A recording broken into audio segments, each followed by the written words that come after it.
just changed your newborn baby's nappy for the first time. His femur has broken.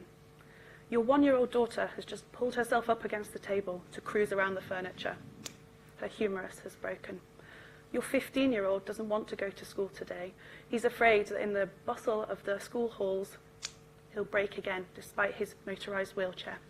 What all of these children have in common is that they have osteogenesis imperfecta, also known as brittle bone disease.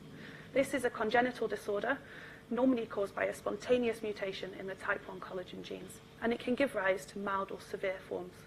Individuals affected by a severe form of osteogenesis imperfecta have very short stature, frequent fractures, and progressive bony deformities. And this actually can be diagnosed on ultrasound, when women will go for their 20-week scan, and we will already be able to see that their baby's bones are broken inside the womb. Current treatments are things that are supportive, such as physiotherapy, controversial medical treatment with bisphosphonates, or orthopedic procedures such as having metal rods put down the inside of the bones to try to make them be straight. There is no cure, or is there? Stem cells are cells that can become anything we want them to be. Well, not quite anything that we want them to be, but the type in question, mesenchymal stem cells, on the background of this slide, can differentiate and become fat, cartilage, or bone. And they've actually been used in quite a lot of clinical trials, and the evidence is that they're safe. They avoid an immune response, they avoid rejection, and they don't form cancers. So could they be used in osteogenesis imperfecta? Well, yes. There's a growing body of preclinical work in a mouse model of osteogenesis imperfecta that says that when these cells are injected either prenatally or shortly after birth, they can migrate to the bone and graft, and that they can improve the bone properties. So they can improve growth and they can decrease fracture rates.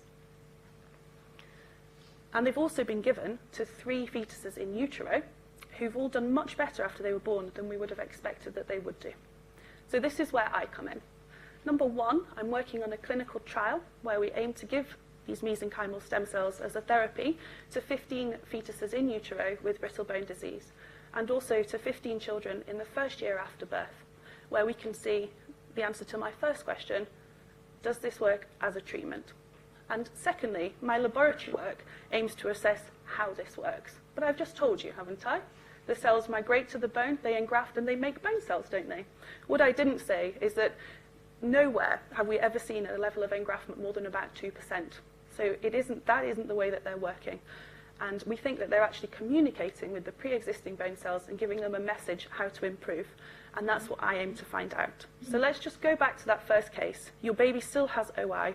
It's been given the treatment, though, in utero. There is no fracture. There is a punami, but I think that's something we can all deal with.